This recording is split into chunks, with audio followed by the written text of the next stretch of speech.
Hola, buenos días. Estábamos esperando un par de minutos que pudieran sumarse todos los clientes, pero ya estamos todos, así que queríamos partir. Primero me presento, soy Klaus Kenfe, director de Portfolio Solutions de Credicorp Capital Asset Management. Y conmigo están hoy día Felipe Herrera y Santiago Arias. Ambos trabajan en el equipo de renta variable en Latinoamérica.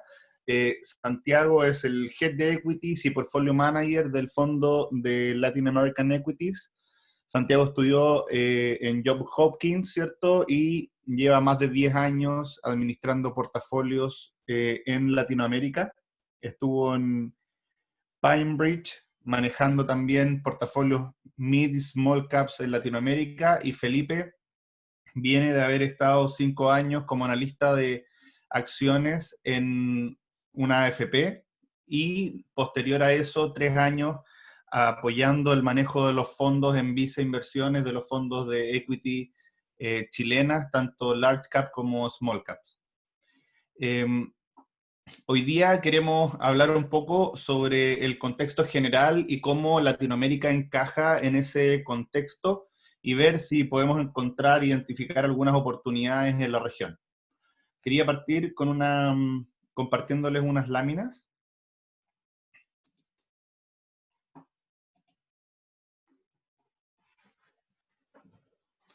Este reporte es nuestro reporte de...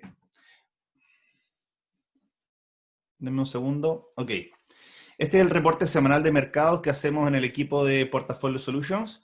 Este es el equipo encargado de administrar los mandatos y los fondos internacionales y al mismo tiempo definir este asset allocation, este marco general de inversiones para la compañía. Y este es el reporte que sacamos semanalmente con toda la estrategia que estamos definiendo para la semana. Un poco partir contándoles qué es lo que ha estado pasando. Si bien estamos en un contexto de coronavirus, en donde los primeros 3 meses del año, sobre todo hasta el 23 de marzo, fueron muy críticos en términos de rentabilidad, lo que hemos tenido de ahí a la fecha ha sido una recuperación impresionante de las bolsas, y podemos verlo en el year to date, en donde la renta variable internacional está solamente 2% bajo el nivel de comienzo de año, a pesar de que estamos viviendo ya una de las recesiones más importantes que hemos tenido desde la Segunda Guerra Mundial. Incluso podemos destacar Estados Unidos con una rentabilidad en el año de un 1,4%, tirada muy hacia arriba por el sector de tecnología y healthcare, que están por sobre el 10% de retorno en el año. Los commodities en particular han tenido un año difícil, sobre todo el petróleo, pero podemos destacar el oro con un 25% de apreciación, muy de la mano de la cantidad de estímulos monetarios adicionales que han estado haciendo los bancos centrales, y también destacar el cobre, que como un indicador, una medida de crecimiento de actividad económica mundial, también nos señala una recuperación muy marcada con un casi 23% de retorno en los últimos 3 meses. Hay algunos sectores en el mundo que se han quedado rezagados y queremos identificarlos porque finalmente ahí es donde encontramos que está el valor hacia adelante. Y uno de los sectores que más se ha quedado rezagado, o regiones que más se ha quedado rezagado, es Latinoamérica, con una caída de un 28% en lo que va del año, a pesar de que en los últimos 3 meses la rentabilidad ha sido de un 21% positivo, y en lo que va de este mes lleva más de un 10%. Lo que podemos ver acá es la región que sigue más castigada en el mundo, ¿cierto? Pero que al mismo tiempo tiene la mejor rentabilidad de corto plazo y por lo mismo el mejor momentum, el mejor empuje de corto plazo. En términos de activos de renta fija, también podemos ver como los activos más seguros han tenido una muy buena rentabilidad, los bonos del Tesoro, los bonos investment grade, apoyados de manera muy importante por la Reserva Federal, con rentabilidades cercanas al 10%, mientras que los bonos high yield y emergentes todavía están un poco atrás, y creemos que eso también puede dar espacio hacia adelante en términos de reactivación. ¿Qué es lo que vimos? Fue una caída de la actividad económica muy marcada, llegando a estos PMIs, que son unas encuestas que se le hacen a los gerentes de compra a los mínimos históricos, ¿cierto? Pero también, de la misma forma que tuvimos una caída muy abrupta entre febrero y abril, ¿cierto? En 2 meses, todos los indicadores pasaron de normales a muy bajos. también hemos tenido la recuperación más rápida, y en esta recuperación es donde creemos que tenemos que apostar hacia adelante. Esta recuperación también se ha dado en un contexto en que las tasas internacionales están en niveles históricamente bajos. Hay que ver, por ejemplo, o sea, en Alemania, si yo compro un bono alemán a 10 años, hoy día la tasa que me paga es menos 0,4%. Eso significa que yo recibo menos que lo que puse. Pongo 1.000 euros y me devuelven 999 euros aproximadamente. Entonces, ¿qué es lo que quiero decir con esto? Hoy día hay una fuerza que está empujando a la liquidez internacional fuera de los bonos del tesoro más seguros hacia los bonos investment grade, que ya vimos tuvieron una muy buena rentabilidad, y también estamos viendo cómo eso se está moviendo hacia bonos high yield y a renta variable, sobre todo en un comienzo a la renta variable más conservadora, pero creemos que este nivel de liquidez en el mundo se va a mantener en el tiempo y va a empezar a permear todas esas preocupaciones que de corto plazo tienen los inversionistas para que les permita invertir más a largo plazo y en los activos que todavía no han entregado toda la rentabilidad. Este año va a ser un año difícil, ¿cierto? En términos de crecimiento en el mundo, se espera que el mundo crezca un menos 4% durante el 2020, pero sí el 2021 un 5,6%. Y ahí destacar dos cosas. Uno, Latinoamérica con un golpe muy marcado, con un crecimiento que recupera, y China también con una caída fuerte, pero en suma con una caída no tan profunda. Si uno suma, por ejemplo, lo que pasa en China de un 2% y un 9% el próximo año, nos quedamos igual con un 11,3% en suma, ¿cierto? Lo cual nos deja bastante cerca del crecimiento potencial. Creemos que eso va a ayudar a todos los países emergentes en su crecimiento. Voy a avanzar rápido, acá tenemos algunas cosas de elecciones, después podemos analizarlas. Pero otro contexto para poder analizar Latinoamérica es ver qué es lo que está pasando en términos de valorizaciones de las compañías, y en general estamos viendo valorizaciones históricamente altas. Más adelante vamos a entrar en detalle en esto, pero hoy día si yo quiero comprar acciones en Estados Unidos, finalmente estoy comprando al precio más caro de la historia. Y es por eso que estamos intentando buscar alternativas a la inversión en Estados Unidos, y en particular, cuando uno hace un análisis de cuál es el posicionamiento que estamos tomando actualmente, podemos ver aquí los triangulitos grises son el posicionamiento anterior, ¿cierto? Y estamos aumentando en el margen la inversión en renta variable internacional, porque creemos que en el mediano plazo la renta variable tiene una mejor rentabilidad esperada que la renta fija. Dentro de la renta fija estamos disminuyendo un poco en el margen high yield para poder aumentar la renta variable, ¿cierto? Pero otra cosa muy relevante es que dentro de la renta variable estamos disminuyendo Estados Unidos, estamos pasando Estados Unidos a subponderar, a underweight, ¿cierto? Y estamos aumentando tanto Europa como Latinoamérica dentro de los países emergentes. Hoy día, para que tengan un orden de magnitud, dentro de la renta variable tenemos algo como un 5% underweight Estados Unidos, un 2,5% overweight Europa y un 2,5% overweight emerging markets, en los portafolios que son 100% renta variable internacional. Y esta decisión la tomamos en parte por el contexto que estamos viviendo de recuperación económica, en parte por lo que estamos viendo en términos de unas valorizaciones muy altas, sobre todo en el sector tecnológico de Estados Unidos, pero al mismo tiempo estamos viendo una dinámica de corto plazo que les quiero compartir, que tiene que ver con el movimiento del dólar. Acá les quiero mostrar en Bloomberg directamente cómo se ha estado comportando el dólar, no solo en Chile, ¿cierto?, sino que de manera internacional, y podemos ver acá una dinámica en que el dólar ha tenido una desvalorización rápida entre junio y sobre todo en julio. Tuvimos un comienzo de año que le favorecía a Estados Unidos, con una Europa que no estaba funcionando muy bien, con un acuerdo comercial entre China y Estados Unidos que dejaba a Europa atrás, ¿cierto? Después tenemos acá un periodo raro de movimiento, ¿cierto? Y lo que tuvimos en torno al coronavirus fue una nueva apreciación finalmente del dólar. Esta apreciación del dólar lo deja en un contexto histórico bastante alto y lo que estamos viendo es un momentum del dólar en torno a la depreciación.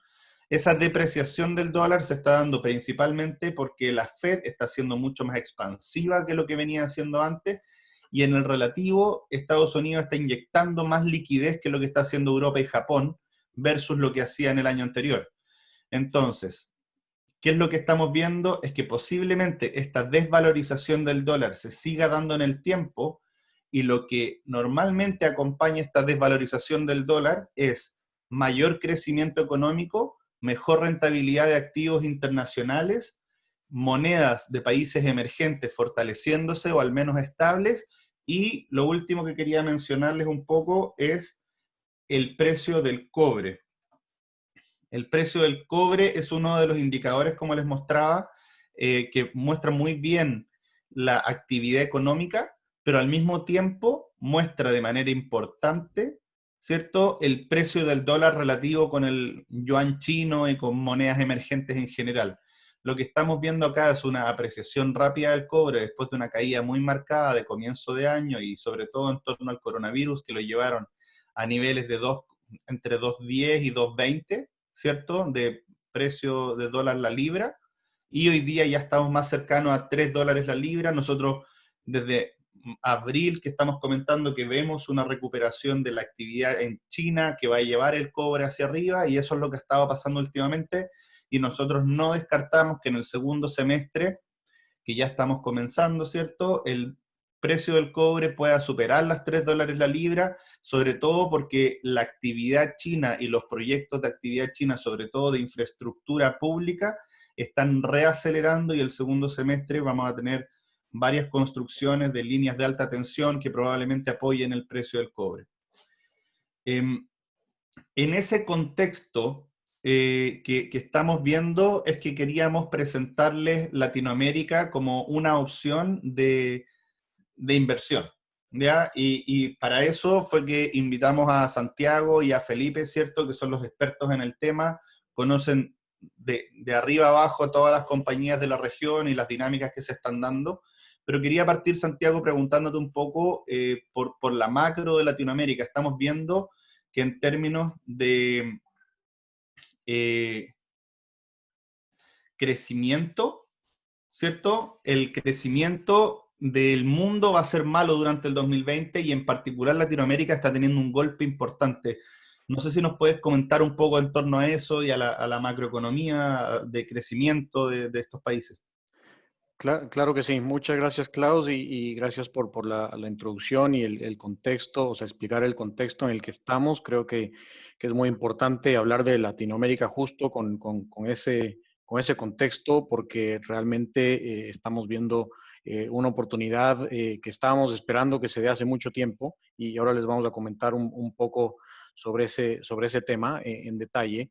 Ahora, a tu pregunta, Klaus, mira, la verdad es que hay que partir con la información de cómo están las economías, y ahí la verdad es que la, la imagen que podemos mostrar es bastante negativa. Dentro de mercados emergentes, Latinoamérica es la región tal vez la más afectada, o ha sido hasta ahora la más afectada.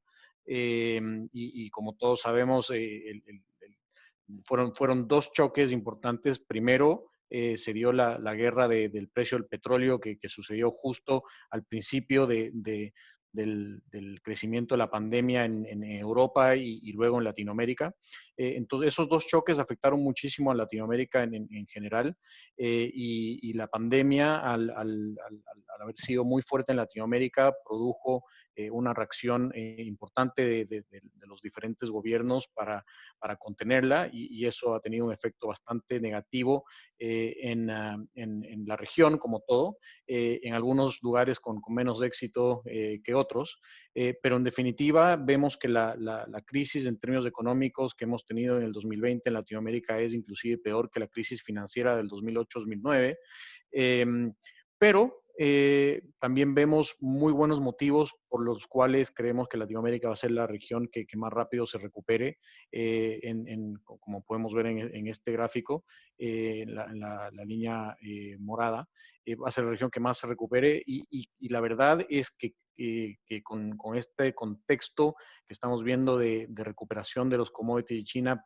creemos que inclusive hay upside a todos estos números. Si vamos a verlo en términos del crecimiento PIB de la región como un todo, nuestros economistas internos nos dicen que el crecimiento va a ser negativo en un orden de 8.5% en el 2020, con una recuperación de alrededor de 4% en el 2021. Pero ahí yo quería acotar que en realidad lo que estamos viendo es un poco de upside en términos de los números del 2020, ya que ahora que ya está pasando el tiempo y ya estamos en julio, estamos recibiendo cada vez más data de recuperación económica en los diferentes países, más bien estamos viendo que los números tienen una tendencia hacia arriba y eso vamos a comentar un poco más el por qué. Pero definitivamente la región se ha visto bastante afectada, más que cualquier otra en el mundo hasta ahora.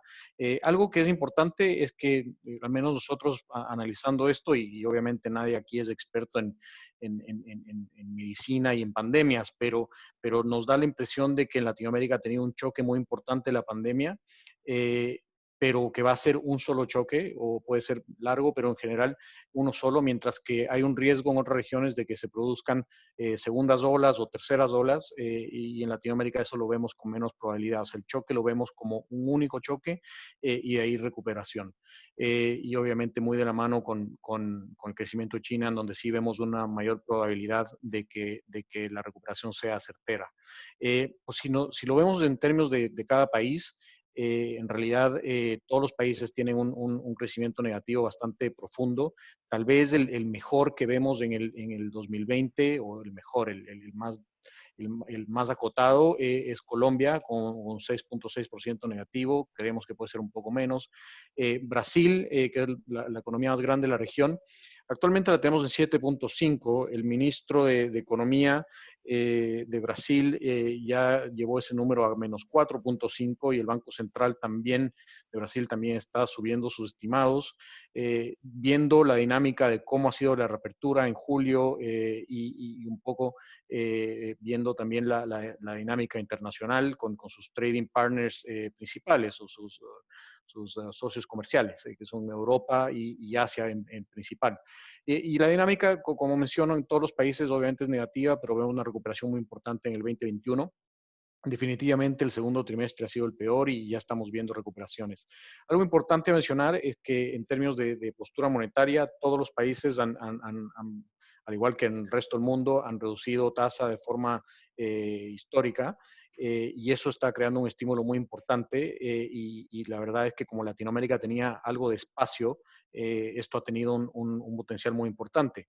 Recordemos que Brasil hace tan solo 2, 3 años atrás, la TPM estaba cerca del 12, 14%, y hoy día eso está en 2.25, 2.50, y eso es un cambio realmente de paradigma en donde la economía real realmente se ve beneficiada por un cambio tan brusco. En otros países eso es en menor medida, pero creo que es importante acordarse de esas magnitudes. Y bueno, vemos una inflación controlada, la verdad, y hoy día con este potencial de apreciación de monedas más aún, vemos una dinámica en donde las exportaciones van para arriba y las importaciones un poco controladas, por lo cual vemos también algo de upside en términos de las monedas de cada uno de los países. Y algo muy importante para mencionar a tu pregunta, Klaus, en términos fiscales, yo creo que esto es clave. Latinoamérica, si bien ha sido la región más afectada hasta ahora, también ha tenido a diferencia de otras crisis anteriores en los últimos 50 años, esta vez Latinoamérica la verdad es que ha tenido un potencial de realmente estimular la economía desde un punto de vista fiscal, mucho mayor a lo que se ha visto en cualquier etapa de su historia. Y aquí lo que quería mostrarles es un poco los paquetes fiscales hasta ahora, la magnitud de estos, y contarles un poco cómo vemos esto hacia adelante.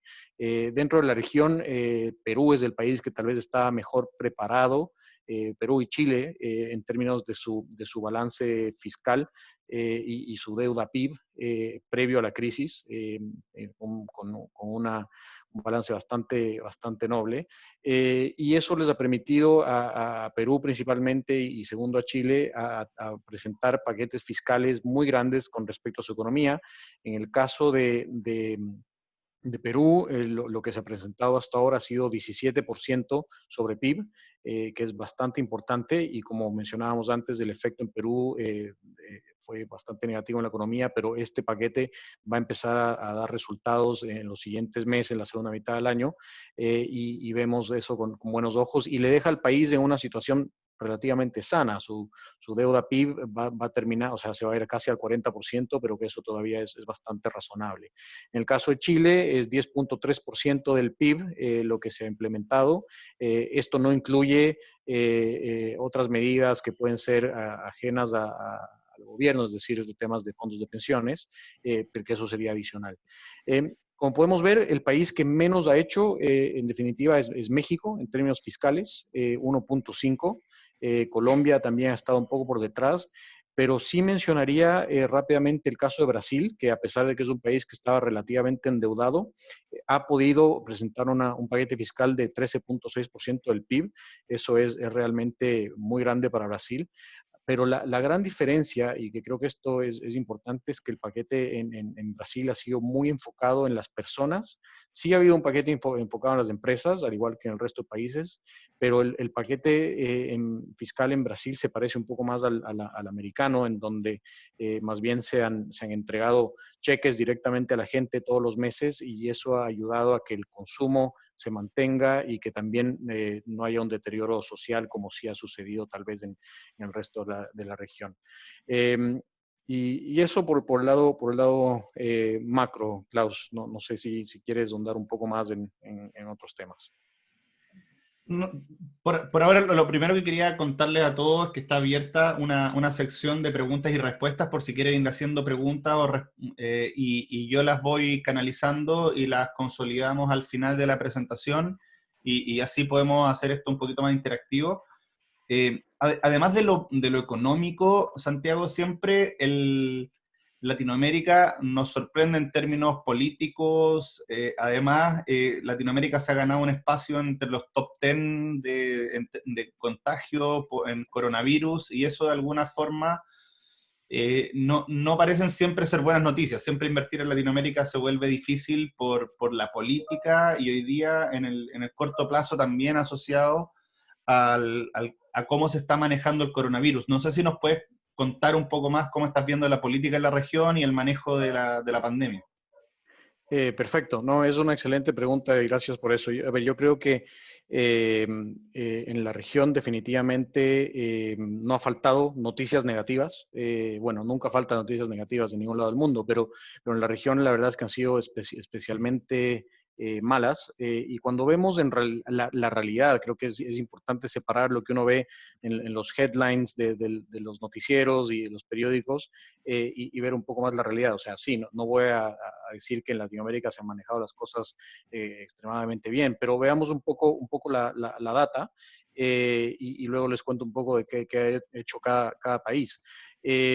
En términos de la data que podemos observar en casos por millón de habitantes, como sabemos todos, Chile, la verdad es el que ha tenido más casos por millón de habitantes, por sobre Estados Unidos, por sobre Perú, por sobre Brasil, y ese creo que es un dato importante porque siempre hay que ver esto en relación al tamaño de la población, ¿no?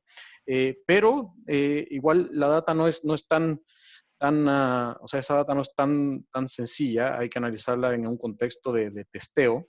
Y acá es donde particularmente México y Brasil llaman la atención, en donde básicamente o sea, uno de cada dos personas que se han testeado han tenido coronavirus. Entonces, eso nos indica que los números en México y Brasil, inclusive en Argentina, están en realidad por arriba de lo que se muestra. Como podemos ver, Chile es un 23% de todos los testeos han salido positivos y de hecho en la última semana ese número ya había llegado como a 10. Entonces eso muestra en realidad un avance en términos del crecimiento de los casos y todo lo que se ha hecho en testeo. Pero lo otro que también es importante mirar es las camas UCI, o sea, en realidad esto yo creo que muestra también la postura de cada uno de los países más allá de lo que se ve en las noticias. O sea, los países pueden determinar de acuerdo a sus factores de manejo, sus políticas que están tomando. Y acá vemos, bueno, Estados Unidos pueden ver que tiene 28 camas UCI por cada 100.000 habitantes, Argentina tiene 19, un número bastante alto en comparación al resto de la región. Argentina ha tenido, como saben, un bastante buen manejo en términos de la tasa de mortalidad y eso va muy de la mano con este dato de camas UCI por cada 100.000 habitantes. Brasil también tiene un número bastante bueno de 17 y vemos cómo va bajando. Colombia 11, Chile 4, México 2 y Perú 2, ¿no? Entonces, si bien en Brasil particularmente se piensa que se han manejado muy mal las cosas, la verdad es que cuando vemos la evolución de la tasa de mortalidad ya ha caído mucho y está dentro de los países que están manejando mejor la pandemia. México resalta como tal vez el peor por ahora, pero también porque en México nos han tomado muchas decisiones. Ahora, sí quería mencionar rápidamente un poco de cómo estamos viendo las medidas que se han tomado y en relación a la recuperación. La verdad es que en Brasil más allá de los headlines, Brasil es un país muy grande, entonces en el sur del país hemos visto mucho mejor manejo y vemos ya una reapertura bastante avanzada. Si uno analiza, por ejemplo, el tráfico en las carreteras ya está en -7, -8% año contra año, que eso muestra una apertura bastante importante, pero no es en todo el país, ¿no? Entonces hay que ver en detalle. Lo que sí quería mencionar, que también es algo que muy poca gente sabe, es que en Brasil ellos están avanzando muchísimo con la vacuna. Hicieron una asociación con Oxford y AstraZeneca, también tienen una asociación con una empresa farmacéutica italiana, con una empresa farmacéutica de China.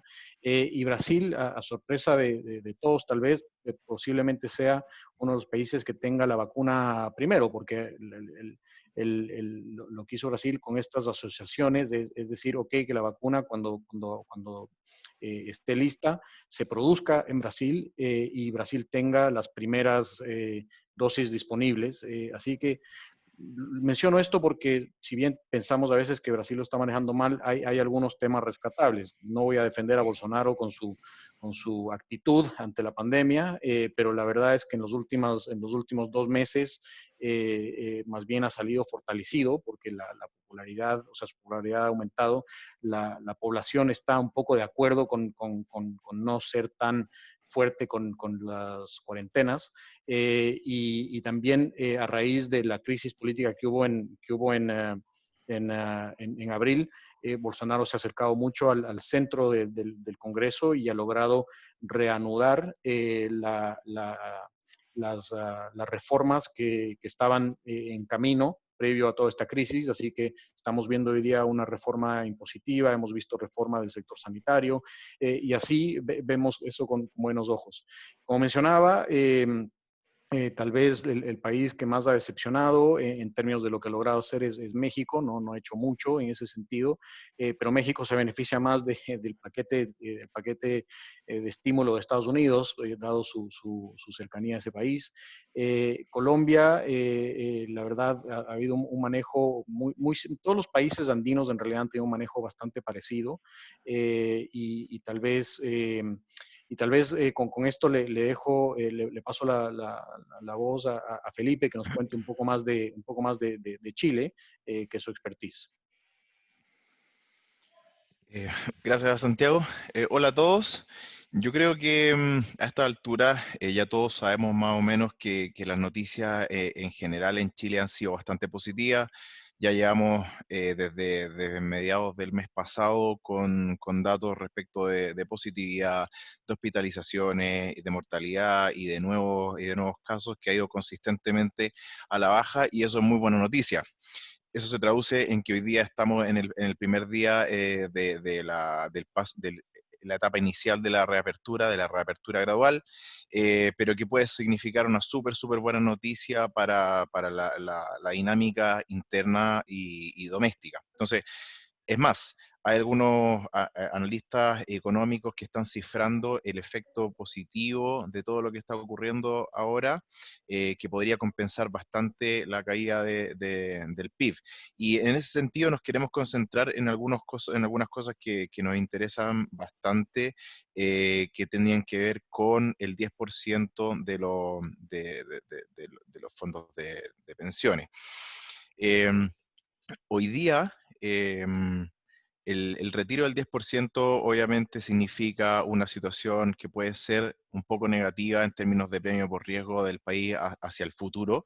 Obviamente todavía no tenemos una información necesaria como para hacer un assessment súper objetivo al respecto, pero sí sabemos que en el intertanto, este puede traer un efecto bastante positivo para la economía doméstica, porque aparentemente se podrían inyectar hasta 15, 16 billones de liquidez al mercado doméstico, ¿ya?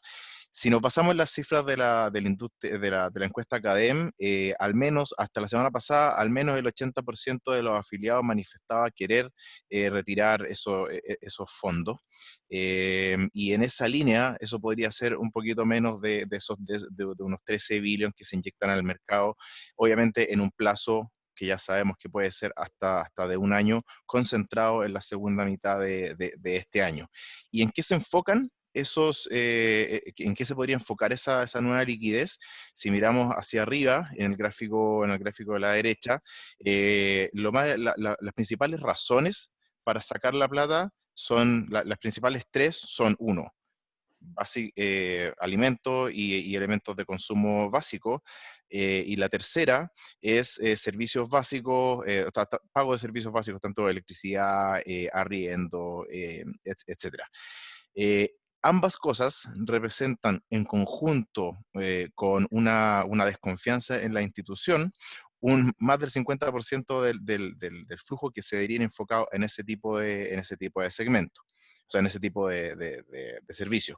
Si nos vamos al gráfico de abajo a la izquierda y vemos que una parte súper importante de los gastos pasados, obviamente eso puede generar alguna reconfiguración ahora, pero los gastos pasados por quintil, vemos que una parte súper importante está enfocado en alimentos y en servicios básicos. Entonces creemos que toda esta configuración, si se complementa con una reapertura de la economía local y doméstica, puede generar un efecto súper positivo de corto plazo, que algunos economistas, como decía al principio, han cifrado en torno a 3% incluso de efecto positivo, en el PIB.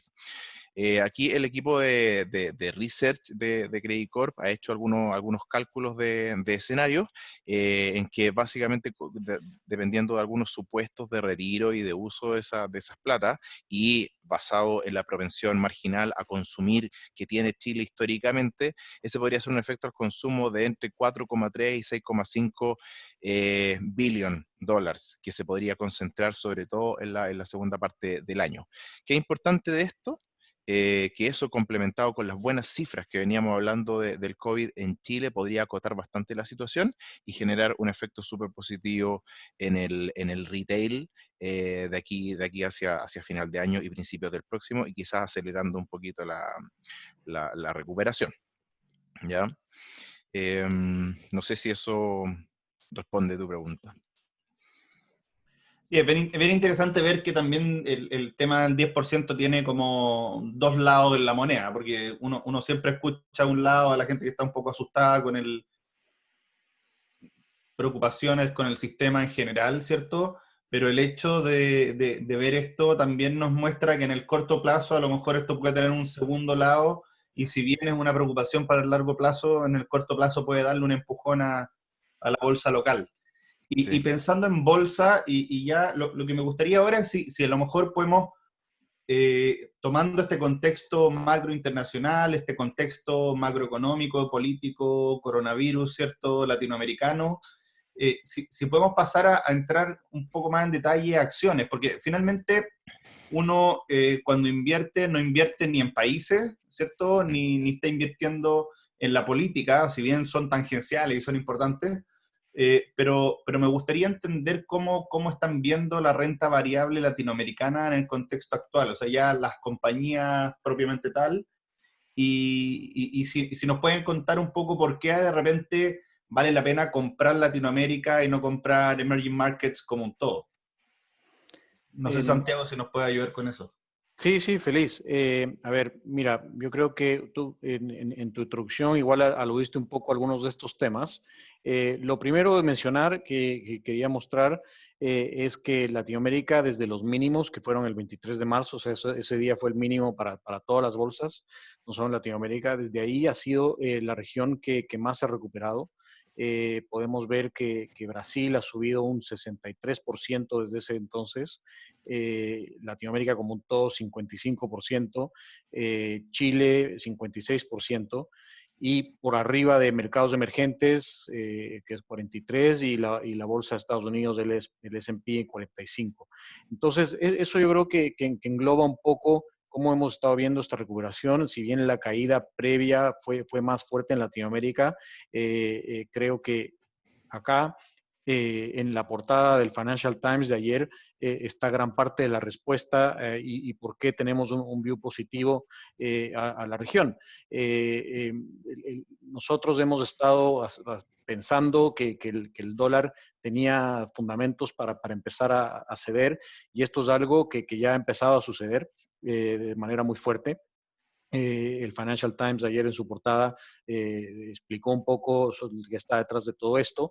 En partes es el mal manejo de la pandemia ya y unas reiteradas, o sea, ellos han pasado por un proceso de reapertura, reencierro, reapertura, reencierro, y dado a eso, la situación de recuperación en Estados Unidos se ve un poco más compleja, y por eso el mayor estímulo que se está viendo que está afectando a la moneda. Pero también eso sucedió en el contexto de que Europa le está yendo mucho mejor. Europa sí ha logrado manejar un poco mejor la pandemia, y también algo muy importante es que Europa tiene una relación, una correlación un poco mayor a la de la recuperación en China, dado que su socio comercial, principalmente Alemania y algunos otros países es China.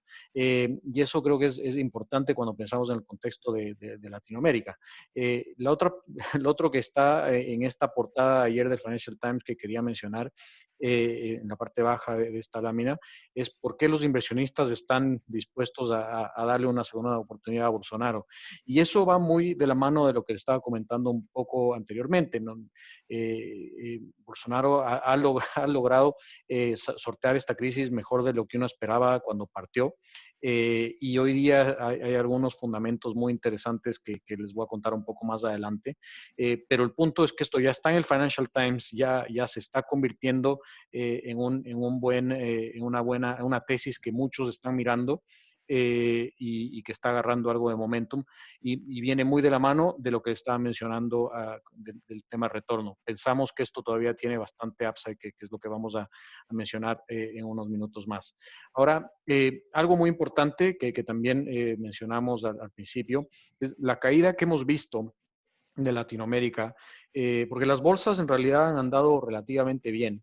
Pero la caída, cuando lo comparamos a nivel de otros mercados y lo comparamos en dólares, viene en partes por la caída de la moneda. Como ustedes saben, en toda la región latinoamericana las monedas son flotantes, y el efecto inicial que sucedió en marzo y partió un poco antes en febrero, en realidad sí se vio en las bolsas de manera fuerte, pero también se vio en las monedas. La moneda brasileña cayó un 30% en marzo, de 4 se fue a 6, y de ahí a vuelto un poco. En el peso chileno sucedió algo similar, el mexicano, el colombiano. Y si analizamos hoy día cómo están las monedas latinoamericanas versus sus pares de mercados emergentes, utilizando una tasa de cambio real, que lo hace la institución de Basilea, eh, la verdad es que las monedas latinoamericanas principales son las más depreciadas de toda la región, de todo el mercado emergentes, salvo el sol peruano, que no se mueve mucho y todavía se mantiene apreciado. Sí tiene movimientos un poco más sutiles, pero siguen en una tendencia de largo plazo. Y dado la situación del cobre ahora, no creo que el sol peruano cambie mucho, pero lo que sí veo es que las monedas latinoamericanas están baratas y ahí está una parte del por qué mirar a Latinoamérica de nuevo. O sea, más allá de las bolsas y el buen desempeño que han tenido algunas empresas que vamos a mencionar, la parte de monedas es algo que debería ayudar de sobremanera a la región. Eh, y, y, bueno, con eso... no sé si eso te contesta un poco la pregunta. Tal vez un tema importante es ver el tema de commodities más en detalle. Yo, y, y, a pesar de que hoy día esto ya está sucediendo, la verdad es que les voy a mostrar que en realidad la región tiene todavía mucho más potencial de verse beneficiada por esto. Si hacemos un análisis histórico, en realidad la TAM sí ha funcionado muy de la mano o con una correlación muy alta con el índice de commodities o de metals and mining internacional. La correlación principalmente se da por lo que mencionaba de las monedas. Creo que ahí está la principal correlación. Y si vemos en cada uno, o sea, en el detalle por cada país, vemos principalmente por ejemplo, todo lo que es metales, los países que más correlación tienen son Perú, seguido de Brasil. Si vemos el petróleo, principalmente va a ser, Colombia y Chile, a pesar, bueno, Chile en realidad, eso yo creo que es más coincidencia que nada, pero en general Colombia es el país que más se beneficia de una recuperación del petróleo. Y bueno, en Chile obviamente vemos una correlación bastante amplia con el cobre y como podemos ver en la parte baja de esta lámina, en realidad eso no se ha respetado esa correlación en los últimos 2 meses. Pensamos que eso es por la incertidumbre política y por todas las discusiones que han habido, pero en definitiva pensamos que eso puede haber un catch-up una vez que la situación política ceda un poco más. Eso creo que es un tema importante y bueno, creo que parte de la tesis de commodities, solamente mencionar rápidamente que Latinoamérica igual tiene una diversificación dentro del área de commodities que es importante mencionar. Durante el año, la demanda principal de commodities había estado en productos agrícolas y acá esto es un soft commodity que a veces no nos olvidamos cuando vemos los índices de commodities, pero acá ha habido una fortaleza muy importante y es parte de la razón por la cual creemos que Brasil, Argentina y Chile en cierta medida pueden verse beneficiados más de lo que uno podría haber pensado. Hay un 40% de mayor demanda de agricultura por parte de China este año y los países que más tienen productos agrícolas, como podemos ver, son Brasil, como mencionaba, Argentina es la parte gris, y bueno, Chile hay algunos sectores que en ese sentido se están beneficiando. Pero paro ahí, le cedo la palabra a Felipe que nos cuente un poco más en el caso de Chile, cómo está viendo esta tesis de los commodities y de monedas un poco más. Sí, mira, yo creo que vamos con respecto a monedas primero.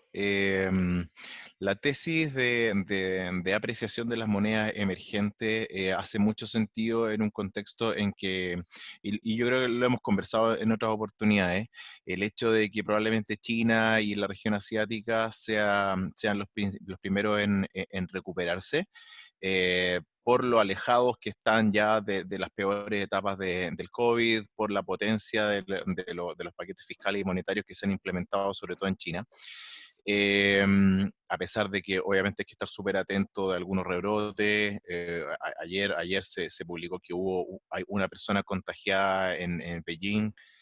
Son cosas obviamente que hay que tener súper encima, pero ya creemos que es poco probable que las economías vayan a hacer lockdowns importantes como se hicieron en su momento. Primero que todo porque ya entendemos cuál es el costo de hacer el lockdown, y lo segundo es que la gran mayoría, si bien puede haber quizás una segunda vuelta en algún momento, alguna aceleración puntual, la economía ya ahora sí que deberían estar mucho más preparadas para reaccionar a eso. Entonces, en ese contexto, creemos que Asia va a ser el que va a tirar el carro, y eso beneficia principalmente a la economía emergente, principalmente a la economía latinoamericana, y eso apoya fuertemente la tesis de las monedas. Si eso en el caso de Chile lo aterrizamos a que hay un contexto súper específico de retiro de los fondos de pensiones que puede generar un efecto adicional de apreciación del peso, creemos que estamos hoy día aparentemente en un lugar bien interesante para hacer una apuesta de mediano plazo, porque apostar a Equity Chile desde afuera es una de las tantas maneras de exponerse al peso. Lo hemos visto en los flujos, lo hemos visto en cómo han dado el SH recientemente, y la apuesta va por ahí, ¿ya? Y si nos vamos a acciones específicas, en Chile, claro, no hay cobre como stocks, pero sí tenemos otros, como sí tenemos Iron Ore, que debería ir muy beneficiado de ese mismo argumento. Es más, yo creo que hace bastantes meses ya que todos los equipos de sales side a nivel nacional y de afuera incluso hablan de una esperada caída del precio del Iron Ore, y muy contrariamente a eso, el push que le ha metido China a la actividad interna ha mantenido el Iron Ore sobre los niveles de 90, incluso llegando a $100 la tonelada, y eso es súper bueno para acá, por ejemplo.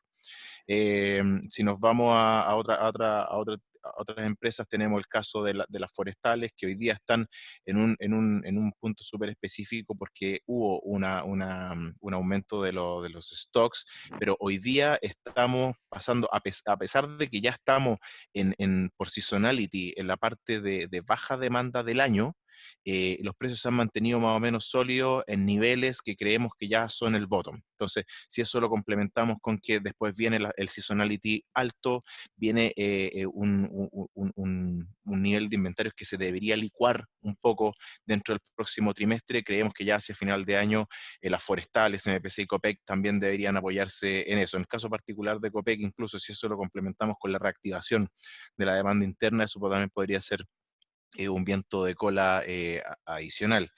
Tenemos también el caso de Soquimich, que también debería ir bien ligado a una tesis que es más de largo plazo, con la reactivación y la transformación, obviamente, de la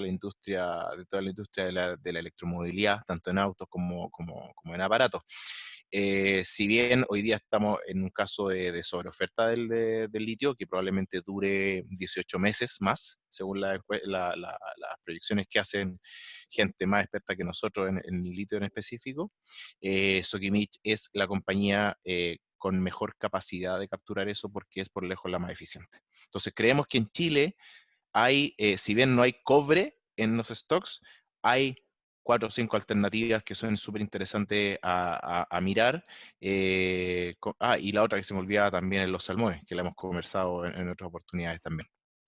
Sí, que eso va de la mano con lo que mencionaba de la mayor demanda de productos agrícolas, ¿no? En el Así caso de es. Chile son los salmones, en el caso de Brasil ha sido la soja y todas las proteínas que también Estados Unidos no pudo exportar mucho por la pandemia a China como parte de la fase 1 del tratado del acuerdo de paz comercial que tuvieron, y Latinoamérica se va a seguir viendo beneficiado por esa parte. Ahora, Klaus, a tu pregunta, yo creo que un tema también súper importante, más allá de los commodities, que ya le hemos conversado, es un poco la parte tecnológica. Eso creo que definitivamente es algo que con esta crisis es un tema que ha salido con mucha fuerza y que yo creo que los ¿Cómo? inversionistas en el mediano plazo van a tener que verlo con más detalle.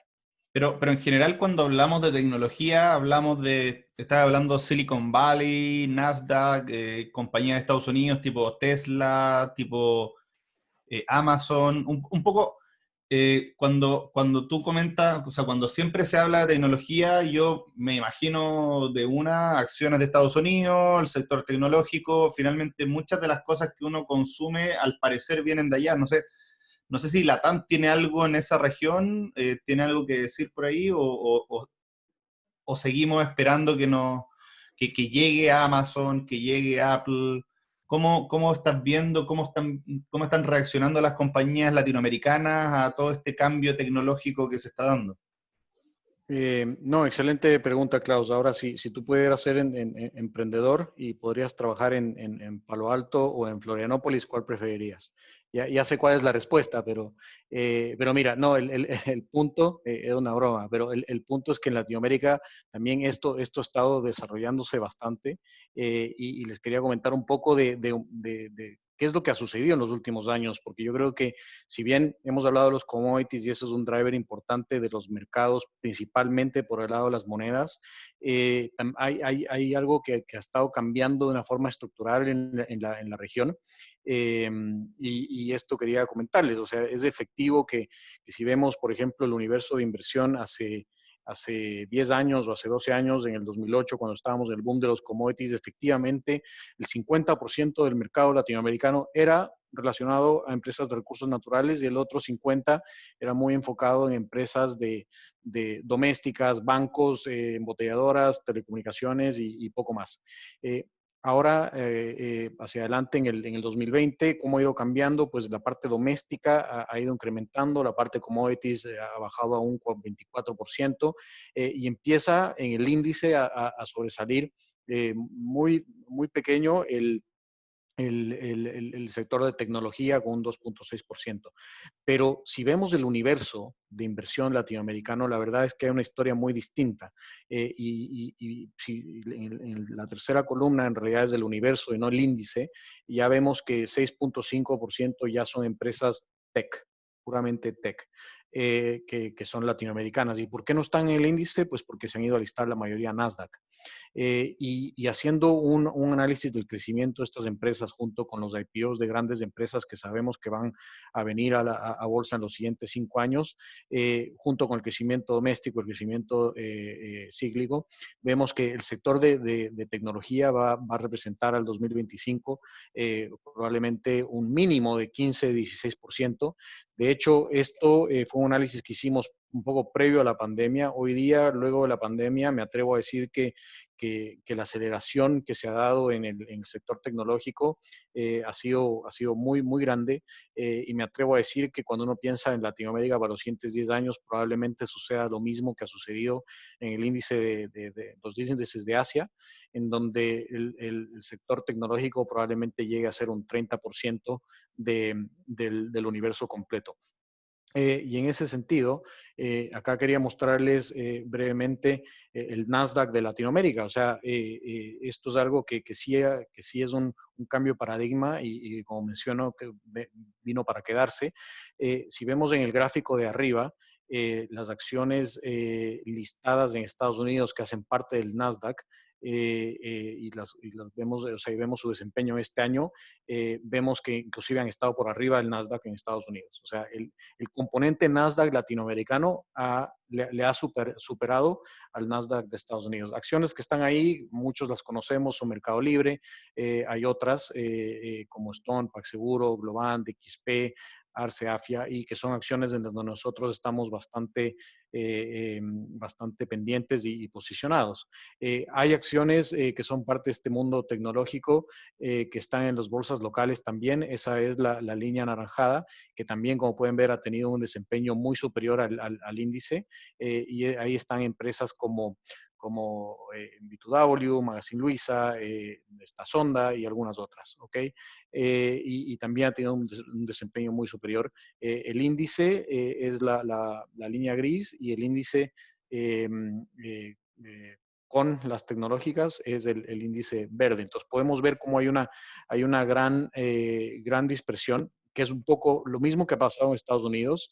Y yo a los clientes de aquí sí me gustaría que estén pendientes de este tema porque al no ser parte del índice, todas estas empresas que están listadas en Nasdaq, cuando uno compara Latinoamérica, efectivamente no está comparando una parte de las oportunidades que sé que son muy buenas. En el gráfico de abajo vemos justo eso, ¿no? Básicamente la diferencia entre las empresas Nasdaq y las tecnológicas locales, pero en general el desempeño ha sido bastante bueno. Eh, eso por el lado tecnológico, te puedo contar algunas historias, pero en definitiva lo que más nos gusta dentro de este sector y dada la pandemia, por largo es Mercado Libre. Mercado Libre ha tenido una acogida muy importante, no solo en los países donde ya era fuerte, que era Argentina y Brasil, sino inclusive en Chile. Me imagino todas las personas que están escuchando este webinar han utilizado Mercado Libre al menos alguna vez en las últimas semanas. Y yo creo que lo más importante es justamente cuántas empresas pymes han logrado entrar a la plataforma y cuántos nuevos usuarios ha logrado tener. Así que vemos un desempeño muy importante de mediano plazo y de largo plazo. Y además que ha estado entrando muy fuertemente al sector de financiero. Mercado Libre básicamente es una empresa fintech hoy día en donde Mercado Pago ha tenido un rol muy importante. Otra empresa que nos gusta muchísimo es XP. Si bien se ve cara, pero tiene un crecimiento muy exponencial, dado que es una fintech brasileña que la palabra es disruptive, no sé cómo se dice en español, pero básicamente se ha convertido en el corredor de bolsa principal de Brasil y hoy día se está transformando en un banco que también da crédito a los clientes y su market cap es casi, es comparable con el de Itaú. Para tenerlo para poder contextualizar su éxito. Itaú es uno de los dueños, por cierto, pero en general hay empresas de este tipo que yo creo que son parte importante de la tesis de Latinoamérica hoy día. Felipe, no sé, en Chile, tal vez cuéntanos un poco cómo estás viendo este tema. Si bien no hay empresas chilenas listadas en Nasdaq, sí creo que hay un buen avance que vale la pena mencionar un poco, ¿no? Sí, efectivamente no hay compañías en Nasdaq. Chile no es un índice particularmente disruptivo en este sentido. Sí tenemos Sonda, que quizás es lo más cercano a la industria tech, como nosotros quizás lo tenemos en la cabeza. Pero la verdad es que en el caso de Sonda, la parte como de desarrollo de software y desarrollo de soluciones tecnológicas es una parte menor todavía de su EBITDA, una parte importante de la generación de valor de Sonda tiene que ver con la parte de plataformas, que tiene que ver con instalación de hardware, implementación de oficina y soluciones de ese tipo de cosas que tienen que ver en la práctica con poner computadores, ese tipo de cosas. Por el contrario, quizás las compañías que están en el IPSA o que están en Chile hoy día, que se están acercando más a compañías como las que estaba mencionando recién Santiago, unos buenos ejemplos son el retail y otro buen ejemplo en el caso financiero.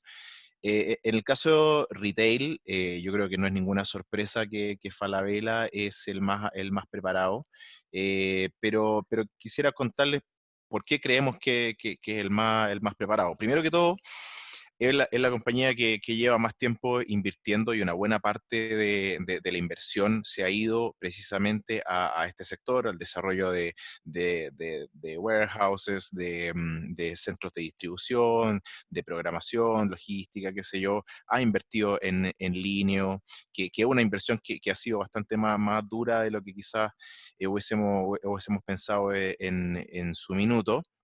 Pero la gran gracia que tiene Falabella hoy día es que es una empresa que está siendo capaz de armar un ecosistema súper, súper completo. Porque tiene la parte retail, tiene la parte la parte física con el ownership que tiene en Mallplaza, tiene el sector financiero y que es un banco importante. El Banco Falabella y la tarjeta CMR son las tarjetas más importantes a nivel local, y son importantes también en otros lugares donde Falabella participa. Y ese ecosistema también que te permite tener una pata en el real estate, y eso también debería aportarte a todos los cambios o a todas las transformaciones que necesitan hacer las compañías retail para transformarse en un ecosistema de omnicanalidad, para llevarlo a algo súper, súper concreto. Falabella tiene una mucha mejor capacidad de transformar sus malls o transformar su real estate para un nuevo escenario en que los malls se transformen más en showrooms y menos en venta física, se transformen más en lugares de despacho, más que de que la gente esté comprando físicamente. Entonces, ese ecosistema, si lo complementamos, incluso considerando los últimos cambios que se han hecho, ahora Mall Plaza, que ustedes saben es de Falabella, o es controlado por Falabella, acaba de hacer una asociación con Linio, que es una de las compañías que Falabella compró para desarrollar su propuesta online. ¿Cuál es la gracia de esto? Que hoy día Falabella tiene todo su catálogo en Falabella, pero también va a tener todo su catálogo en línea, ¿cierto? Otra plataforma, otro marketplace. Pero Mallplaza también va a permitirle a sus clientes, a sus tenants, formar parte de la plataforma de línea. Entonces, imagínate lo que significa tener un retail potente como Mallplaza, con un banco potente, con un real estate potente y con un marketplace que te permita complementar todo eso. O sea, la escala que se genera ahí y los beneficios de costos son súper, súper atractivos, ¿ya? Y el otro buen ejemplo que tenemos, para no alargarme demasiado más, es el caso bancario. Hemos venido también conversando con varios bancos. BCI en su minuto fue quizá el principal expositor de los cambios que se tenían que hacer. Un ejemplo fue Match, pero la verdad es que se ha quedado como en una situación media intermedia, y la delantera hoy día, a nuestro juicio, la ha ido tomando Santander. Y uno de los principales avances es algo también muy ligado a la que comentaba Santiago al principio, el servicio de pagos.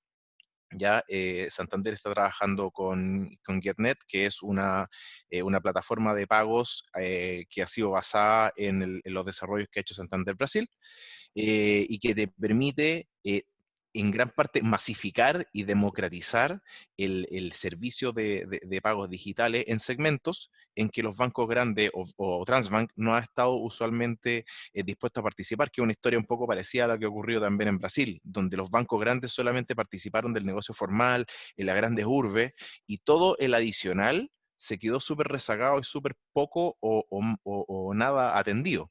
Entonces, toman ese espacio y le permite a Banco Santander apalancarse de toda su red, pero adicionalmente acceder al real valor que tiene el mercado de pagos, que es la información.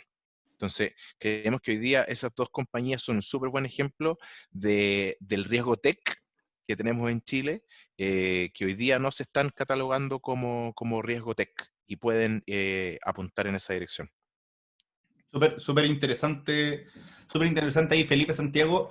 La única preocupación que a mí me da un poco es que las utilidades de las compañías igual han venido cayendo fuerte durante el 2020, y un poco cuando yo veo valorizaciones y hago en mi primer análisis, así como cuánto valen las compañías hoy día versus cuánta utilidad me van a generar 2020, de verdad, todas las compañías, no solo en Estados Unidos, en Europa, en China, sino que también en Latinoamérica me empiezan a parecer un poco menos atractivas, ¿cierto? No sé si nos pueden entrar un poco más en detalle en términos de valorizaciones para saber si realmente esto es una oportunidad o solo como un cuento como Sí. de growth, pero sin que vamos a terminar sobrepagando como parece ser en Estados Unidos. Sí, Mm. sí, no, sí, sin duda los mercados están caros. Mira, tal vez déjame abordar esa pregunta primero contando un poco el tema de los flujos, ya porque a la final un poco la valoración depende de que alguien la pague y los flujos es clave de entender en ese contexto. Como podemos ver acá, los flujos hacia mercados emergentes han sido muy, muy, muy malos en los últimos 2 años. Partió desde la guerra comercial. Eso afectó mucho a todos mercados emergentes, afectó a China, afectó a Latinoamérica, afectó a los precios de commodities, todo lo opuesto a lo que estamos hablando hoy día. Y eso ha hecho que las valoraciones y un poco la demanda por activos emergentes esté bastante deprimida. Si vemos en Latinoamérica, que es el gráfico arriba a la derecha, y vemos la parte sombreada, estos son los flujos acumulados por año en los últimos 2 años, y vemos cómo el 2018 ya empezaron a caer, el 2019 partió bien y después se fue negativo. Al final del 2019 los flujos volvieron a Latinoamérica, enero fue un buen mes de este año y luego vino febrero y la pandemia. Entonces hoy día estamos en una situación, la peor situación de flujos que hemos tenido en los últimos 10 años, si no es más. Y eso ha mantenido a muchos inversionistas fuera y ha mantenido las valoraciones relativamente atractivas. Entonces, cuando uno piensa en valoración, tiene que también tener esto en el contexto. Eh, ya que también hay poca participación internacional y eso debería cambiar conforme la recuperación se dé. Ahora, algo muy importante mencionar es cómo también está cambiando el panorama de las inversiones en la región. Acá tengo un gráfico de lo que está pasando en Brasil. Mencioné hace un rato a XP como la corredora más grande de Brasil. Que es una corredora totalmente online, retail, muy enfocada en retail, y podemos ver cómo en los últimos 2 años, miren el crecimiento exponencial de número de aperturas de cuenta de retail en Brasil y el porcentaje que hoy día están teniendo en el mercado. El crecimiento ha sido de casi 2 millones de cuentas que se han abierto en menos de un año. Y esto es una tendencia que la hemos visto en Estados Unidos con Robinhood y un cierto número de plataformas. Eso está pasando también en Brasil. Vemos al resto de la región un poco atrasada, sí, pero definitivamente creo que todo este flujo que va a entrar también de mercados domésticos es importante. Entonces, eso menciono porque creo que es parte del upside que vamos a ver. Y ahora, respondiendo a tu pregunta directa, Klaus, en términos de valoración, Latinoamérica, pues si vemos la parte de arriba de este slide, Latinoamérica está efectivamente por arriba de su promedio, cuando lo vemos en 12 meses adelante. Y eso, Brasil es probablemente el país que se ve un poco más caro en relación a su promedio. No es tan caro en relación a otros mercados, pero en relación a su promedio propio, o sea, histórico, sí. El resto de la región, la verdad es que se ve en valoraciones cuando vemos 12 meses forward bastante razonables. Pero yo creo que es más importante ver los gráficos, o sea, las tablas de abajo de esta lámina. La recuperación de utilidades, que es un poco lo que tú estabas preguntando, Klaus. O sea, en este año, la verdad, son bastante negativas para Latinoamérica, son menos 54.3%. O sea, el efecto de la pandemia ha sido muy negativo, principalmente bueno, hemos visto el sector de petróleo que ha tenido que se va a ver bastante afectado, el sector bancario, acordémonos que el sector bancario es muy importante en el índice, entonces mientras los bancos provisionan y se preparan para esta situación, sus utilidades caen, pero eso también es lo que nos da confianza en la recuperación que esperamos del próximo año. La recuperación esperada es de 121% en utilidades y en Brasil 144%, en Chile 44%. En general, una recuperación mucho mayor a la que estamos viendo en Estados Unidos, que es de 28%, y mercados emergentes en 30%. ¿Ya? Eso es, yo creo, parte de la tesis importante que queríamos mencionar. En términos de valor libro, una forma importante verlo a nivel histórico, vemos que la mayor parte, o sea, podemos ver en la parte derecha el descuento sobre el promedio de los últimos, desde el 2005. bueno, Perú está un descuento muy importante sobre su promedio en términos de price to book, México en casi 60%, Colombia 50%, Chile 36%, Brasil un poco menos, pero en Brasil también acordémonos que venimos de tasas de 14% a 2%, entonces hay un cambio también de paradigma en cómo se calcula el cost of equity y el WACC. Entonces, en definitiva, tal vez la forma más concisa de responder tu pregunta es, si vemos el 2020 y 2021, en Estados Unidos el S&P, como tú dijiste, Klaus, se ve caro en el 2020. El problema no es que se ve caro en el 2020, en el 2020 todo está caro. El problema es que se ve caro en el 2021 y se ve caro en el 2022. O sea, se ve price to perfection, como se dice. Mientras que en Latinoamérica sí se ven caras las bolsas relativamente a su historia en el 2020, como es el caso de Brasil, México, Perú, Colombia un poco menos y Chile un poco menos. Pero lo interesante es ver la línea anaranjada, que a 2021 Brasil está en su promedio, México está 2 desviaciones estándar por debajo, Chile está 1 desviación estándar por debajo, y Colombia 2 y en Perú muy cerca de su promedio. Eso yo creo que es una parte importante porque estamos viendo una recuperación cíclica y cuando pensamos en eso vemos valoraciones bastante atractivas hacia el 2021 y que ponen un piso importante en el downside posible y más aún cuando lo ponemos en el contexto de lo que mencioné antes de monedas baratas. O sea, tienes mercados baratos y monedas baratas, que creo que es una tesis bastante potente por ese lado. No sé, ahí, Felipe, tal vez quisieras entrar un poco en Chile un rato a contarnos la evaluation por ahí. Sí, no, pues, no me quiero alargar nada, solamente que los múltiplos del IPSA para este año no están caros como en el caso de los mercados desarrollados, pero sí están en niveles promedio, ¿ya? Si pensamos hacia el año 2021, estamos bajo las 13 veces, que creemos que es un nivel bien interesante para tomar una posición. Pero ¿qué quería mencionar acá? Nuestro fondo hoy día está enfocado, si bien porque si mira de arriba, no se ve demasiado atractivo en términos de múltiplos, pero es porque nosotros estamos pagando por recuperación, estamos pagando por crecimiento y esto es lo que se ve acá. Nosotros estamos esperando que hacia el año 2021 nuestro fondo crezca 36% en utilidades versus el IPSA que debería subir en un 30%. Entonces, en el margen estamos buscando alternativas con mejor crecimiento, complementado con una estrategia barbell que también incluye papeles de bajo beta, dado el contexto en el que estamos.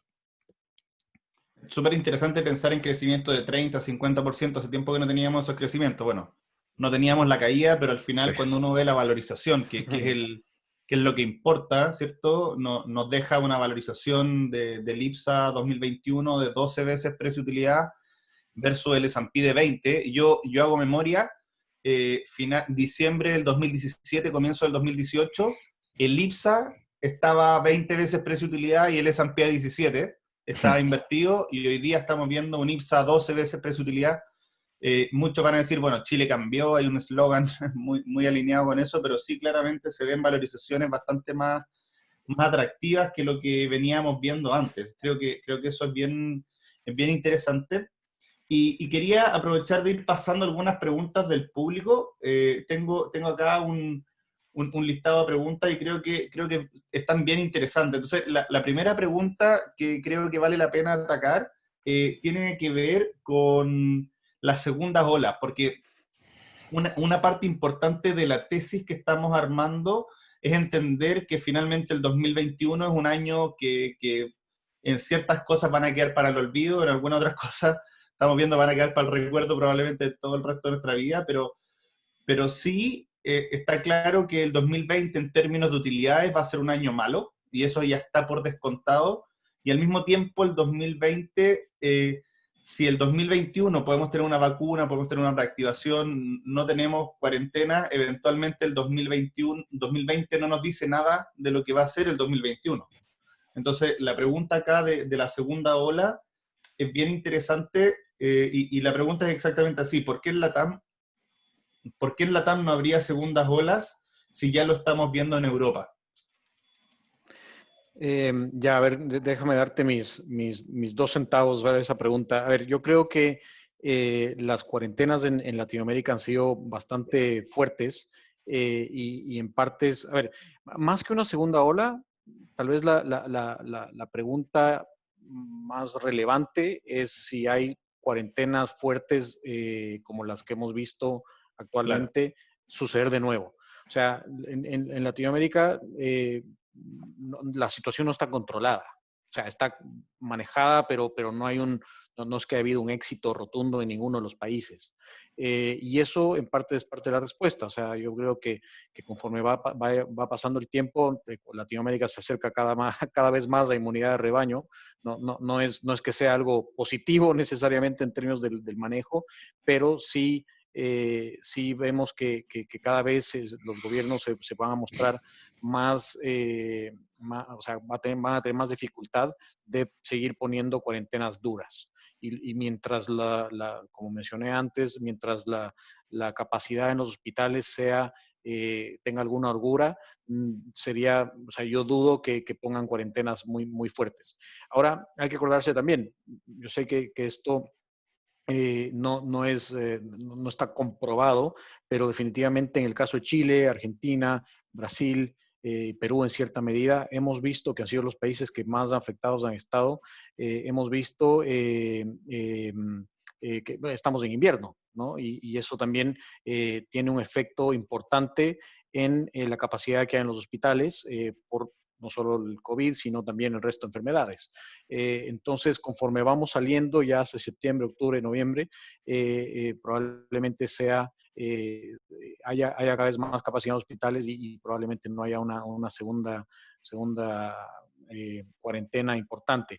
Ahora, como les mencioné al principio o hace un momento, la vacuna, todo el mundo piensa que no va a llegar a Latinoamérica tan rápido.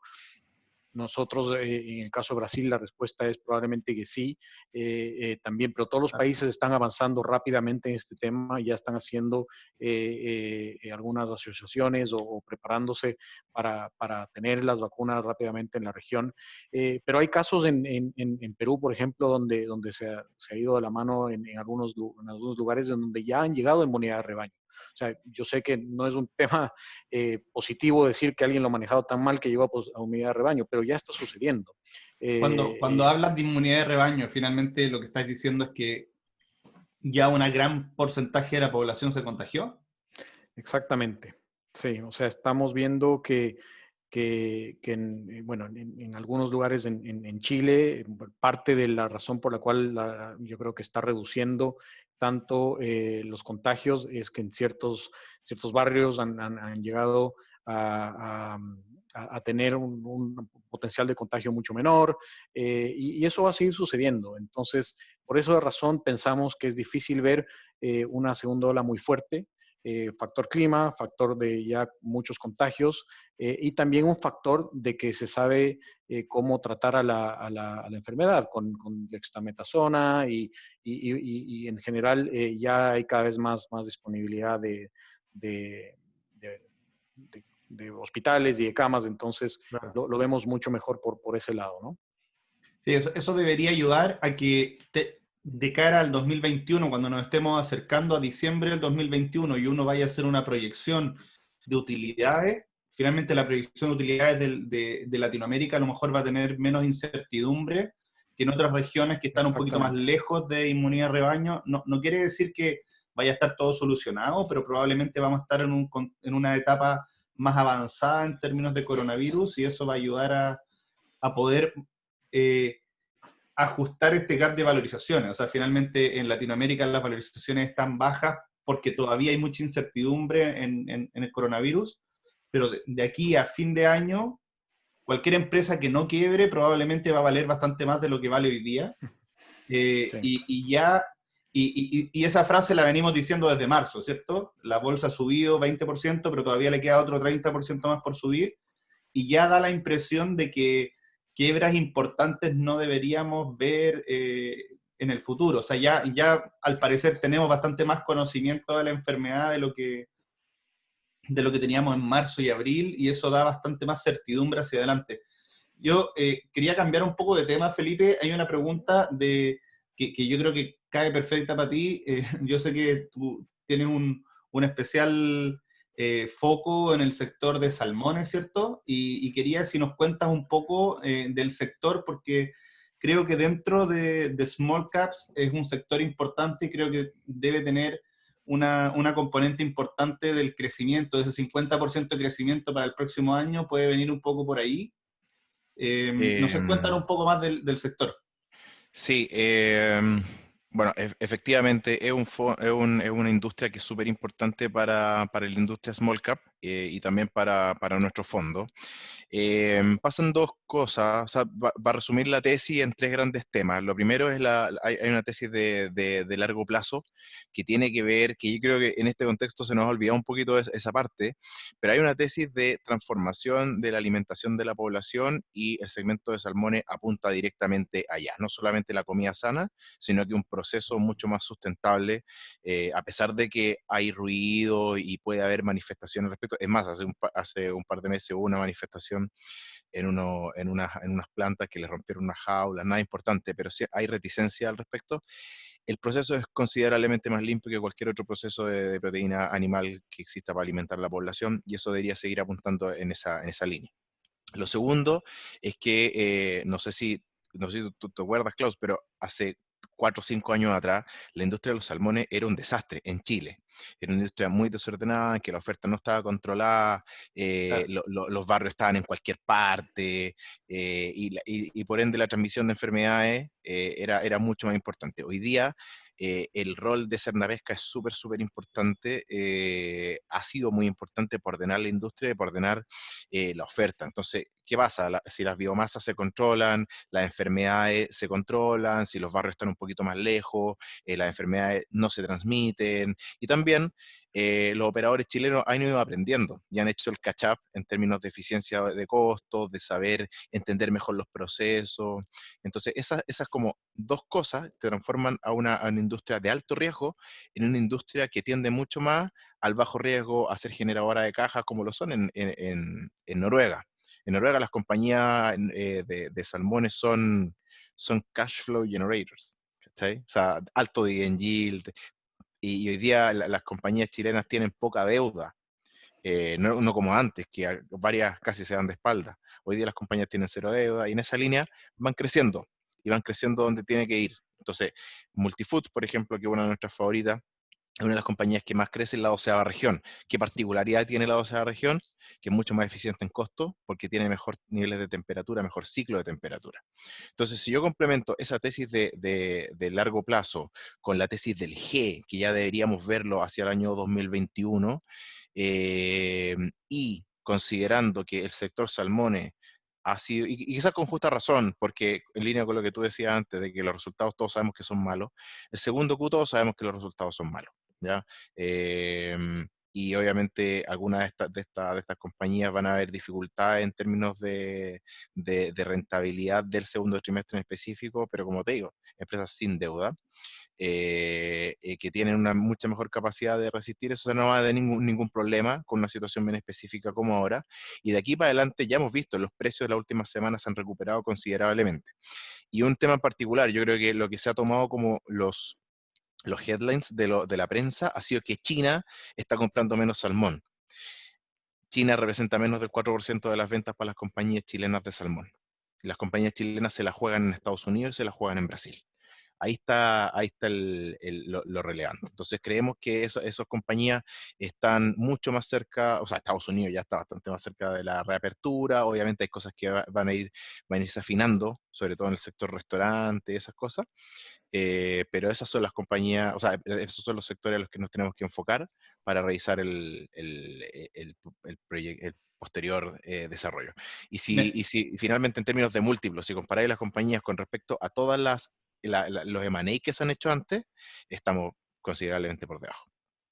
Es súper interesante un poco cómo planteas el caso de los salmones y cómo esto se vuelve un poco más sustentable en el tiempo. Y no sé si de ahí colgarme un poco para algunas preguntas que están llegando relacionados a temas de sustentabilidad. Yo sé que yo estoy acá, entonces yo sé que ustedes han trabajado harto en temas de ESG. Para mí es una palabra relativamente nueva. De hecho, no sé si nos pueden contar un poco qué significa este ESG, y me cuelgo un poco de esta, de esta postura de los salmones, porque al final lo que estamos viendo es que con las tasas más bajas, lo que termina importando más que los drivers de corto plazo, termina importando mucho más este crecimiento secular y la estabilidad y la confianza en ese crecimiento.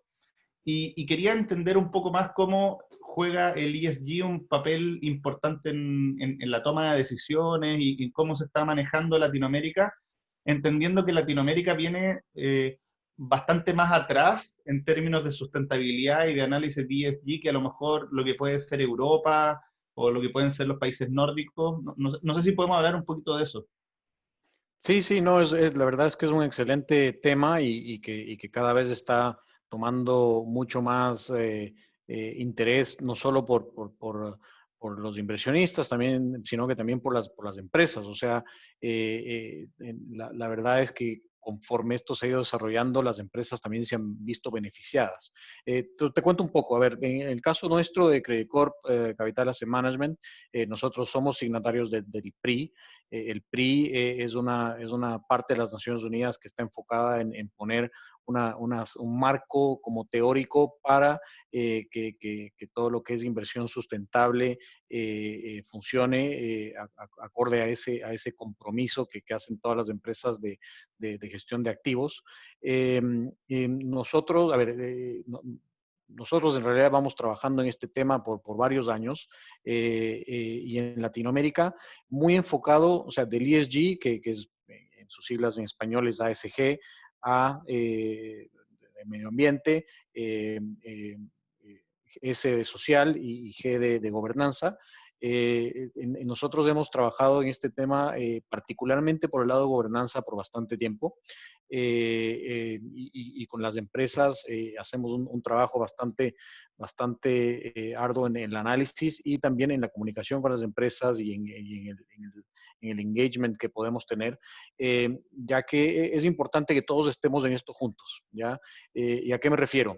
Cuando nosotros hacemos un análisis de una empresa en particular y la ponemos bajo nuestra scorecard de análisis, vemos en realidad cómo se compara con el resto de empresas. ¿Ya? Entonces, una empresa, digamos, el sector de salmones que lo conversamos, probablemente si hacíamos un scorecard de una de estas empresas hace 5 años, hubiera tenido un scorecard bastante bajo. ¿Y por qué? Porque tal vez sus directorios no tenían suficientes independientes no hablo exactamente de alguna empresa en particular, pero generalmente cuando utilizamos este sistema de scoring, ponemos las mejores prácticas y vemos cómo las empresas rankean en eso, ¿ya? Y vamos viendo cómo en el tiempo las empresas van incrementando su score y conforme a eso entran en índices de inversión sustentable, tienen más atención de inversionistas que invierten solamente en empresas sustentables y la verdad es que la mayor parte de AUM ha cambiado de manos en los últimos años y se ha ido mucho a estrategias de sostenibilidad. Como tú mencionaste, Klaus, los nórdicos partieron con esto, pero no solo los nórdicos, sino también los fondos de pensiones canadienses, hoy día los fondos de pensiones americanos, y en general BlackRock y todo el asset management global está empujando mucho esto, y esto está haciendo que el dinero se vaya hacia empresas que cumplen todas estas métricas. Por lo tanto, todas las empresas tienen que, si quieren emitir capital o emitir acciones, van a tener que cumplir ciertas métricas. Entonces, es un círculo vicioso bastante positivo y es lo que hemos visto con el sector de salmones, que gracias también a la competencia nórdica tuvo que adecuarse a eso, pero lo hemos visto también a nivel de toda Latinoamérica. En Brasil ha habido un esfuerzo muy importante, partió con el Novo Mercado. El Novo Mercado es una parte del índice, una parte de la bolsa brasileña que para poder ser parte de ese nuevo mercado tienen que cumplir ciertas normas de gobierno corporativo y de trato hacia los inversionistas, y eso ha hecho que muchas empresas prefieran estar ahí que en la bolsa normal y eso ha ayudado también a que tengan múltiplos mayores. ¿Me explico? O sea, pueden tener un costo de capital menor de esa forma. Y la verdad es que Latinoamérica ha hecho, tal vez venía un poco atrasada, y se la ha asociado mucho con empresas familiares o empresas gubernamentales con casos de corrupción. Pero en los últimos 2 años yo te diría que probablemente la región latinoamericana es la que más ha avanzado en este tema, y vemos un compromiso muy importante de todos los jugadores de fondos de pensiones, de asset managers en la región, y creo que este es un tema que viene para quedarse. ¿Y crees un poco que el ESG aporta valor en términos de rentabilidad de largo plazo? O sea, tú lo incorporas dentro de tu fondo simplemente para tener como un poco esa marca de compliance, de que estar cumpliendo, o en realidad en Latinoamérica uno puede, o sea, te ayuda en la selección de compañías esto del ESG. Mira, es una gran pregunta. O sea, si uno ve toda la información disponible, la verdad es que el ESG sí ha agregado valor en los últimos años. Hay un tema de que como ha entrado mucho más dinero a fondos ESG, claramente esas empresas que están en esos índices se han visto beneficiadas por eso. Entonces, ha sucedido. Pero más allá de eso, yo creo que para nosotros y para cualquier inversionista, por más chico o grande que sea, esto se trata de invertir en buenas empresas. Las buenas empresas perduran en el tiempo. Y es una forma de sincerar cuáles son las empresas que lo están haciendo bien desde su estructura más interna. Y en ese sentido, yo creo que hay dos formas. Uno es invertir en empresas que van a subsistir en el tiempo y lo están haciendo bien, pero el otro lado de la moneda es no invertir en empresas que lo están haciendo mal y por lo tanto vas a tener menos riesgo en tu portafolio. Perfecto. Oye, Santiago y Felipe, un poco, acá hay una última pregunta y tiene que ver con algo que es difícil de dejar pasar. O sea, en Chile estamos terminando un poco esta ola de coronavirus, estamos de alguna forma empezando la reapertura, pero acá la pregunta es exactamente esta. En el caso de Chile, ¿cómo ven el riesgo de que la situación de incertidumbre política continúe, tema constituyente, etcétera, posterior al término de la pandemia? Como que hay muchos de estos temas que se pusieron como un poco en pausa, eh, mientras solucionábamos la enfermedad, que era un caso más agudo, pero el tema grave, como de largo plazo, se mantiene. ¿Cómo ven esto? Y sobre todo con las nuevas luces que estamos teniendo un poco del tema del 10%, ¿creen que la inversión se va a paralizar completamente o también podemos ver algo de inversión minera que tenga que ver con la parte internacional? No sé si nos cuentan un poco de eso. Sí, es evidente que la situación local está en un stand-by, y esa situación es razonable que vuelva post-COVID. A ver, lo primero que queremos como recalcar en ese sentido es que el riesgo hoy día está en que, o el riesgo de cola, el riesgo más extremo, es que hoy día Chile se transforme en un país poco serio, qué sé yo. Em, Probablemente mucho de las caídas que tuvimos en noviembre, qué sé yo, y después se complementó con la situación de COVID, cuando el IPSA estaba cayéndose el 30%, claro, probablemente incorporaba mucho eso, esa incertidumbre, esa exageración y ese riesgo, ¿ya? Eh, lo que nosotros sentimos primero que todo es que una parte de esa probabilidad de ocurrencia ya está en los precios, el CDS, y por tanto el valuation que uno puede hacer hacia el futuro del IPSA cambió. Hay que ser súper consciente de eso. O sea, bien poco probable que el IPSA vaya a transar a 20 veces, que fue en su momento de mayor positivismo, ¿ya? En ese sentido, nosotros obviamente incorporamos ese escenario y de corto plazo nosotros estamos esperando un upside para el IPSA de 15% que incorpora transar a 1,2 veces bolsa libro y transar a 12 veces y media PU hacia el año 2021, lo cual es bastante, bastante conservador, ¿ya? Considerando dos cosas. Lo primero es que el riesgo de cola evidentemente existe, pero es un riesgo súper largo todavía, ya como hay que incorporarlo ahora en los precios, quizás sería igual de irracional que incorporar un escenario en que Chile vuelva a crecer al 5%, ¿cachai? O sea, ambos extremos probablemente son de bajo porcentaje, ¿ya? Lo que sí sabemos es que de corto plazo los múltiplos de Chile probablemente van a estar en un castigo y de corto plazo, claro, la inversión probablemente va a estar un poco parada hasta que la situación se aclare un poco, ¿ya? Nunca, o sea, siempre es importante mencionar que este tipo de procesos transformacionales no tienen por qué significar un cambio brutalmente negativo hacia el largo plazo. De hecho, hemos visto otras situaciones, nos conversó una vez el Guille Tagle al respecto de que ya hemos visto esta situación en otras oportunidades y a pesar del miedo inicial, de repente se transformaron en procesos tremendamente virtuosos. Entonces, esa situación yo creo que hay que manejarla, hay que ser súper realista con respecto a los supuestos de corto y de múltiplos, pero pensar en lo peor, creo que todavía no estamos ahí.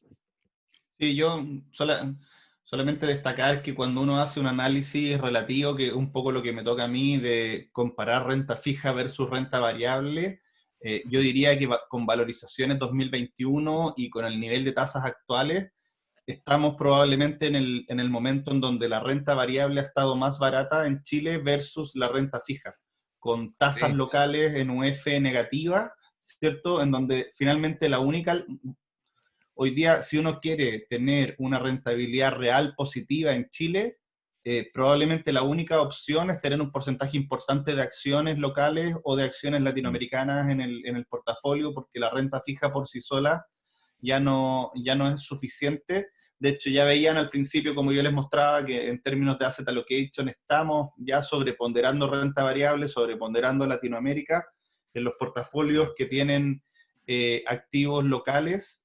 También habíamos estado underweight acciones chilenas, subponderando acciones chilenas, y estamos ahora pasando a neutral y sobreponderar acciones chilenas. Entonces también creemos que es un momento, un timing bien correcto para hacer eso. Y quería, Santiago, si nos puedes contar un poquito cómo podemos acceder a estos productos, porque de alguna forma hemos visto que las acciones latinoamericanas y las chilenas parecen atractivas en términos de valorizaciones hacia el 2021. Tenemos una tendencia secular de tecnología y de commodities que creemos que va a mantenerse por lo menos por los próximos 2 años con el crecimiento de China y con la penetración de Internet. Tenemos estas fintech y los bancos que se están transformando para ser más eficientes y generar más utilidades. Probablemente estamos en un punto en donde las provisiones de los bancos están llegando al techo, entonces solamente queda bajar y probablemente en los próximos trimestres vamos a ver mejores rentabilidades. Y en resumen, Latinoamérica creemos que de alguna forma va a ser uno de los principales ganadores de este crecimiento adicional y rápido que está empezando en China, sobre todo para el segundo semestre de este año y para el 2021. Entonces, no sé si nos puedes contar cómo dentro de este contexto están ustedes invirtiendo en los fondos que tenemos chilenos y latinoamericanos. Sí, perfecto. A ver, bueno, nosotros en particular y de acuerdo a lo que tú mencionas, tenemos hoy día bastante convicción en la clase activo. Sabíamos antes que estaba bastante atractivo, pero faltaban ciertos catalizadores de mercado que hoy día se están dando. Y lo bueno, como mencioné en la parte de los flujos, es que todavía estamos a tiempo. ¿Ya? Eso yo creo que es algo súper importante de mencionar. Es decir, los flujos están partiendo, no estamos agarrando como en Estados Unidos a un mercado que ya está caro, en donde no queda mucho upside. Acá vemos más bien bastante upside de mediano plazo. Nosotros en Credit Corp, como saben, somos una institución regional y tenemos bastantes productos de acciones y renta fija a nivel regional. Para inversionistas de Chile en particular, tenemos estas 3 estrategias que estoy mostrando en esta lámina, que son el fondo mutuo de acciones estratégicas, que es un fondo large cap o all cap chileno, un fondo que es bastante interesante porque es un fondo muy dinámico, que puede tomar posiciones estratégicas en empresas small cap. Hoy día tenemos una preferencia de mediano plazo por empresas small cap que creemos que están muy subvaloradas y que tienen una dinámica en la recuperación bastante interesante. El segmento small cap, como Felipe comentó, que nos gusta mucho la parte de salmones, pero también vemos junto con este precio del cobre un poco más alto y con todos los paquetes de estímulo que están viniendo en Chile, vemos un potencial para el sector de construcción que tenga una recuperación bastante importante en los siguientes 2 años, y por eso nos gusta el segmento small cap, que lo estamos jugando en el fondo large cap con un mix, en un porcentaje importante. Como pueden ver, tenemos la posición, la subponderación más importante es Cencosud, que la verdad lo ha hecho muy bien en esta situación, pero siguen algunas empresas de small cap como Multifoods y CAP, que es una empresa que se está viendo muy beneficiada. O sea, nuestra estrategia hoy día es muy coherente con lo que estamos contando. En el caso de Small Cap, ya mencionamos, o sea, tenemos un supermercado que le está yendo bien, una empresa de salmones, empresas de construcción, y así, donde vemos una rentabilidad potencial muy importante.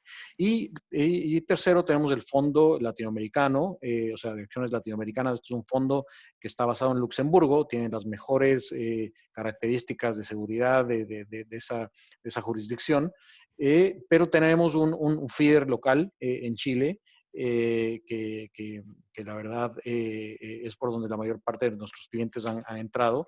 Y como mencionábamos, es un fondo que debería haberse beneficiado principalmente por la tesis de crecimiento estructural que estábamos conversando, de tecnología, de e-commerce, de temas un poco más estructurales de la región, como salud, educación, junto con la otra mitad de una parte importante del fondo que también va dirigido a empresas cíclicas y de commodities, que también va a tener un buen desempeño. Entonces, tienes las dos partes interesantes. Tienes la parte tech, que va a tener una buena dinámica, y la parte de commodities, que también va a tener buena dinámica. Entonces, estamos con bastante convicción en los tres productos que están para Chile. Tenemos también fondos en Colombia y Perú que también van a participar en cierta medida de esta misma tesis para nuestros clientes en esos países, pero en Chile son estos 3 fondos que tenemos. Perfecto, muchas gracias Santiago, Felipe. Recordarle a todos los clientes que la motivación de tener esta discusión y de tener esta conversación de Latinoamérica y de Chile es porque dentro del contexto internacional y dentro del asset allocation que estamos definiendo de cara a los próximos 2 años, estamos comenzando a sobreponderar países emergentes y sobre todo Latinoamérica en un contexto en donde vemos una recuperación hacia el 2021 y valorizaciones atractivas por el hecho de no haber sido los principales recibidores de flujo durante los últimos meses. Eso sería todo por hoy. Les vamos a estar enviando la presentación y abiertos a cualquier pregunta que necesiten responder más adelante. Está Santiago, Felipe a su disposición para que podamos ir acercándonos más a ustedes y tratando de siempre darles las mejores recomendaciones de cara a lo que viene hacia adelante. Muchas gracias y que tengan un buen día. Muchas gracias a todos por su atención y bueno, siempre disponibles para cualquier inquietud. Muchas gracias. Chao, que estén muy bien.